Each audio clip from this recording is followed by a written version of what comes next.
Daniel Grant had everything money could buy: towering glass mansions, luxury cars lined up like toys, and an empire his late father had built brick by brick. Yet inside those marble walls, his world was falling apart. His wife had passed away during childbirth, leaving him alone with a baby who never stopped crying. No lullaby, no medicine, no expensive nanny could soothe little Noah. For 3 months, Daniel walked the halls of his estate at night, exhausted, desperate, haunted by the thought that his son might never know peace or joy. That was until the day he pushed open the nursery door and froze. Inside, the young maid, Elena, cradled Noah gently in her arms. The baby's tiny fists were tangled in her hairpiece, her wig ripped off by accident. For the first time since he was born, Noah was smiling. The sound Daniel heard next nearly made him collapse. A crystal-clear giggle, sharp and innocent, echoing against the high ceilings. His son's first laugh. But the sight before him was even more shocking. Elena stood trembling, her secret exposed. Underneath the wig, her head was completely bald. "Mr. Grant, I can explain," she stammered, eyes wide, tears already forming. Daniel opened his mouth, but no words came. For weeks he had prayed for this moment, for any sign that his baby boy was capable of happiness. And yet, the person who had achieved it was not a doctor, not a nurse, but a housemaid with a secret past. Noah, oblivious to the tension, reached out with his tiny hands and rubbed Elena's bare scalp as though it were the most natural thing in the world. The child's laughter grew louder, brighter. Elena lowered her gaze, whispering in a shaky but tender voice, "See, Noah? We're the same. No hair, but full of love." Daniel felt his chest tighten. For the first time in months, Noah looked alive, joyful. And it wasn't him who had made it happen. How did you do this?" he finally asked, his voice breaking. Elena hesitated, then spoke softly. "Sometimes babies recognize hearts that have already been broken. Maybe he sees in me someone who knows what it means to fight when everything feels lost." The nursery fell silent except for Noah's sweet giggles.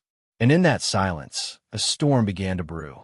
Because while Daniel struggled to process what he had just witnessed, footsteps echoed down the hall. Someone else had seen everything, and what they were about to say would change the course of Daniel's life forever. The sharp click of heels against marble made both Daniel and Elena flinch. Standing at the doorway was Clara Reynolds, the head nurse who had cared for Noah since the day he was born. Her eyes narrowed as she took in the scene. Daniel frozen in place, the maid trembling without her wig, and the baby laughing. It was a sight Clara had never witnessed before. For 3 endless months, Noah had screamed and whimpered in her arms, refusing every bottle, rejecting every attempt at comfort. But here he was, peaceful, happy, in the arms of a maid. "What is going on here?" Clara's voice was crisp, but there was an edge underneath, a bitterness Daniel had never heard before. Elena's lips parted, desperate to explain, but Daniel raised a hand. "I want to hear it," he said quietly, his eyes still locked on the maid.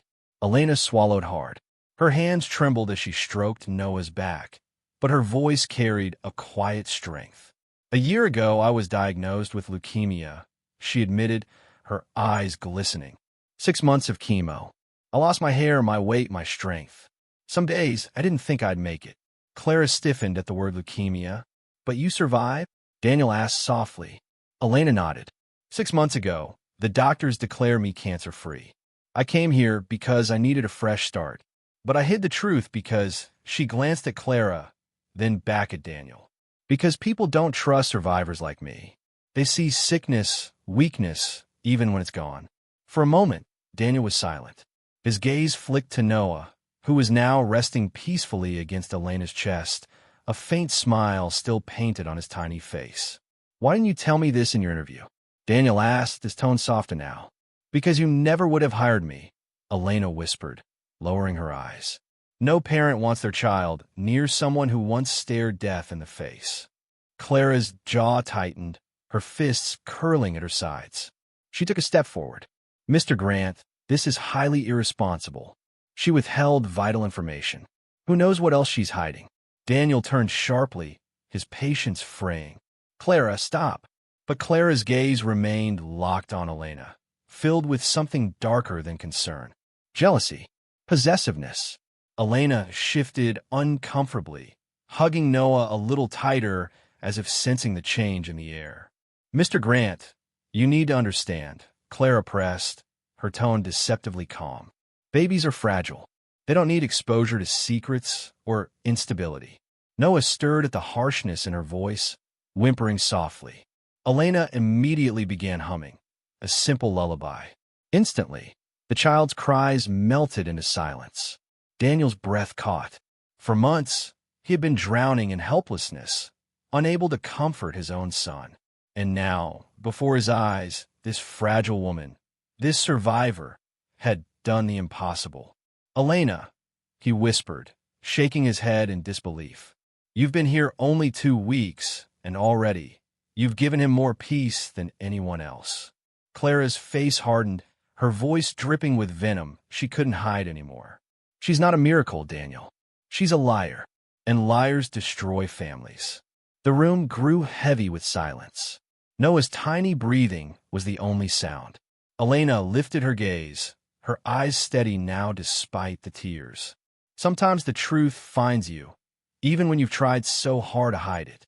And if caring for this child is wrong, then I'll accept whatever punishment comes. But please don't take him from me. Now when he finally feels safe. Daniel opened his mouth to respond, when Noah suddenly burst into loud, desperate cries. Clara rushed forward, reaching out to take him. But the moment her hands touched the child, his cries only grew louder, wailing, frantic, like a scream for help. Daniel froze. The baby was choosing. The nursery shook with Noah's cries, each wail piercing Daniel's chest like a blade. Clara rocked the baby desperately, murmuring, "Sure, it's all right, it's all right." But the harder she tried, the louder Noah screamed, his little fists trembling in the air. "Give him back," Elena whispered. Her voice was gentle, but her eyes glimmered with an intensity that stopped Clara in her tracks. Daniel hesitated. He looked at his son, red-faced, choking on sobs, and then at the 2 women standing before him. One had been his son's caretaker since birth. The other was a stranger who had walked into their lives just 2 weeks ago. Yet the child's cries left no doubt. "Clara," he said firmly, "give him back to her." Her lips pressed into a thin line. For a second, she didn't move. Then, with a scowl, she handed the child over. The moment Noah touched Elena's arms, the storm ended. His tiny body relaxed, his cries dissolving into soft hiccups. Elena held him close, whispering, "I've got you, little one. You're safe." Within minutes, Noah was asleep. The silence that followed was deafening. Daniel stared at Elena in disbelief. He had spent sleepless nights begging for this peace. And here it was, in the arms of a maid who shouldn't have mattered, but somehow did. How was this possible?" he murmured. Elena didn't answer. She simply kissed the baby's forehead, her own tears slipping silently down her cheeks. Clara, however, broke the silence. "You can't trust her," she spat. "Don't you see? She hid her illness. She lied about her past." "I didn't lie," Elena interrupted sharply, her voice cracking. "I never hid what I am capable of. I work hard. I give love. I survived. That's the truth." Daniel's chest tightened. He looked from one woman to the other, sensing the battle wasn't about the baby anymore. It was about something deeper. Clara stepped closer, her tone dropping to something dangerously personal. "Daniel, think about it. She's a maid with a tragic story. That's all. You need someone stable. Someone who's been here for you since the beginning. Someone who knows your pain." Daniel blinked, stunned by her words. There was something in her eyes, something raw, desperate. It wasn't professionalism. It was possession. "You're in love with me," he whispered. The words hung heavy in the air. Clara's jaw tightened, but she didn't deny it. Elena's breath caught, but she stayed silent, her focus on Noah. Daniel's pulse quickened. For months, Clara had been his anchor, the one who never left his side through grief and sleepless nights. He had trusted her completely. But now, the cracks were showing. "Clara," his voice was low, uncertain. If this is true, then all this time, you've been letting jealousy guide you. Her eyes flickered with pain. I just wanted to protect you, she whispered, almost pleading. To protect him. But Daniel's gaze returned to Elena, who sat rocking Noah with a patience and tenderness he hadn't seen in anyone since his wife passed. The room seemed to tilt. His instinct screamed the truth he didn't want to admit. The baby had chosen her. Elena finally looked up, her face pale but determined. Mr. Grant, if you want me to leave, I will. I know my place here, but don't punish him. She nodded at Noah, now sleeping soundly. He needs comfort, not pride. And right now, for whatever reason, I'm the one who gives him that. The words hit Daniel like a punch. He turned to the crib where Noah had suffered through countless restless nights. The tiny boy's chest rose and fell calmly for the first time.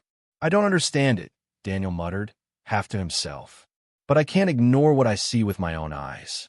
Clara's face darkened, her voice trembling with fury she could no longer contain. If you let her stay, Daniel, you'll regret it.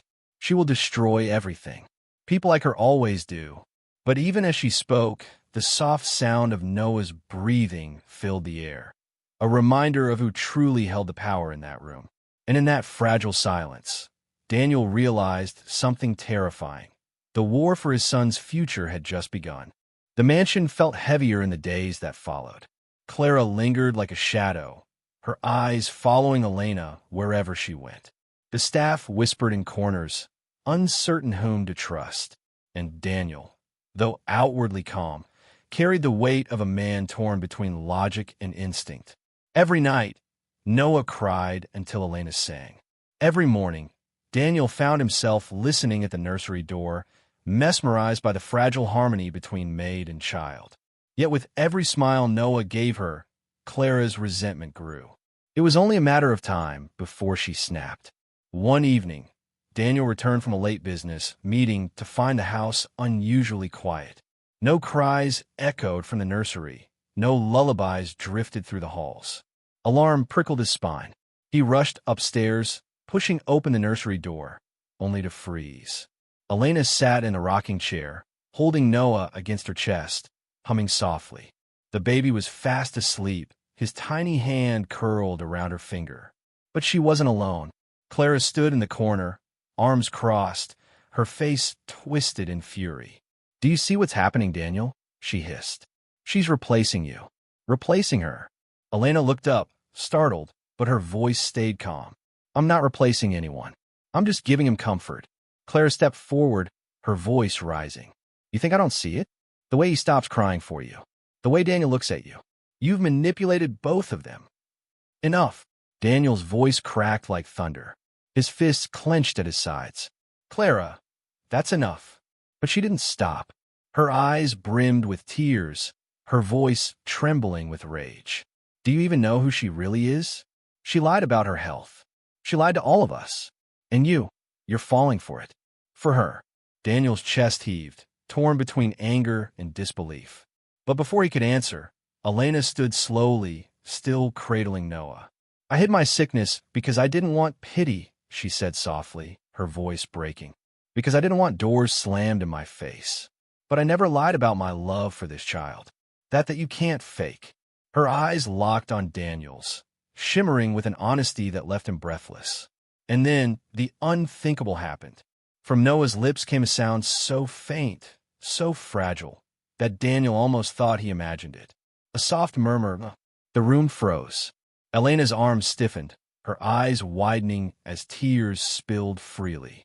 Daniel's knees buckled, and Clara, her face drained of color, rage burning into despair, shook her head violently. No, she whispered. No, no, no. He can't. He can't think she's his mother. But Noah had already nestled closer into Elena's arms, a tiny smile forming on his lips. For Daniel, the moment was shattering. His son, the child who had never known peace, had spoken his first word. And it wasn't Dad. It wasn't Nurse. It was Mom. Clara's composure cracked. She stormed forward, her voice sharp with panic. He's confused. That's all it is. He doesn't know what he's saying. Daniel stepped in front of her, his voice low and dangerous. Clara, enough. Her breath came in shallow gasps. You're going to ruin everything, Daniel. She's not his mother. She never will be. The words echoed like a curse, filling the nursery with venom. Elena closed her eyes, pressing a trembling kiss to Noah's head, as if shielding him from the storm. Daniel turned slowly, his eyes hardening. Clara, I trusted you. I let you into this house, into my life. And now I see what you've become. She flinched as though struck. Everything I did for you. No, Daniel said, his voice final. You did it for yourself. Silence swallowed the room. Only Noah's gentle breathing remained.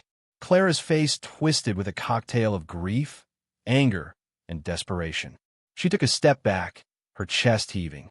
If you choose her over me, she whispered, her voice trembling, you'll regret it. Daniel didn't waver. The only thing I regret is not seeing your true face sooner. For the first time, Clara looked small, broken. She opened her mouth to speak, but no words came. Instead, she turned on her heel and stormed out, the slam of the nursery door echoing like a gunshot. Daniel stood frozen, his pulse pounding in his ears. Elena clutched Noah tighter, tears streaming freely down her cheeks. I never meant for this to happen, she whispered. Daniel stepped closer, his voice rough.